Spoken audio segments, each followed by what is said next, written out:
Janganlah datang minta minum kopi. Awak menggubris hati saya yang berduka lara ni.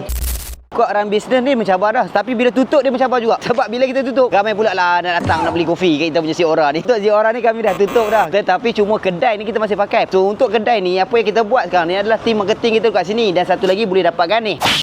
Dapat apa? Sabun. Untuk sekarang ni pada 25 hari bulan, yang mana yang nak consultation saya kat sini ke ataupun you nak OEM ke everything, nak dapatkan sabun kami pun 25 hari bulan sampai 31 hari bulan boleh datang ke Ziora untuk dapatkan sabun. Kita punya combo merdeka untuk sabun kita. Datang je Ziora tapi bukan datang untuk minum kopi tau. Minum kopi mana tak ada dah. Janganlah datang minta minum kopi. Awak menggubris hati saya yang berduka lara ni. Tapi tak ada masalah pun, datang untuk dapatkan sabun, okey. Boleh saja. Kalau rasa macam nak datang untuk buat OEM sabun pun boleh je. Memang kita tak table ni berkonsepkan kafe.